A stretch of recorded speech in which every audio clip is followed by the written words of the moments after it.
جو کوئی بندہ کسی غیر محرم عورت سے ہاتھ ملائے تو قیامت کے دن ان کا انجام کیا ہوگا؟ یہ جو کوئی مرد عورت آپس میں باتیں کرتے ہیں غیر محرم لیکن ایک دوسرے سے ساری رات گفتگو کرتے ہیں یا مزاح وغیرہ کرتے ہیں، تو ان کے بارے میں رسول خدا صلی اللہ علیہ وآلہ وسلم نے فرمایا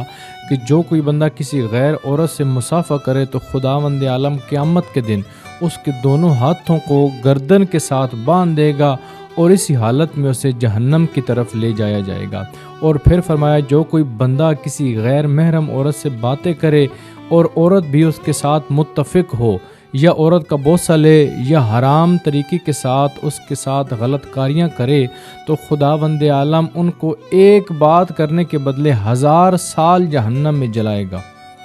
اگر کوئی بندہ غیر محرم عورت سے باتیں کرے، اگر کوئی عورت کسی غیر مرد سے باتیں کرے، تو ہر ایک لفظ کے بدلے 1000 سال جہنم میں اسے جلایا جائے گا اور خداوند عالم کی طرف سے عذاب دیا جائے گا۔ وہ سن لے لوگ جو غیر محرم عورتوں سے مزاح کرتے ہیں، یعنی ہنس کے باتیں کرتے ہیں، غیر محرم عورتوں سے گفتگو کرتے ہیں، غیر محرم عورتوں سے مصافحہ کرتے ہیں، تو رسول خدا کی نظر میں وہ لوگ بہت بڑے مجرم ہیں اور اللہ کی بارگاہ میں کئی 1000 سال انہیں جہنم کی آگ میں جلایا جائے گا۔ اگر آپ آخرت کی آگ سے بچنا چاہتے ہیں تو غیر محرم لوگوں سے دور رہیں، چاہے مرد ہو یا عورت ہو۔ اگر آپ نے رسول خدا کے اس فرمان پہ عمل کر لیا تو خداوند عالم آپ کی دنیا بھی سنوار دے گا اور آپ کی آخرت بھی سنوار دے گا۔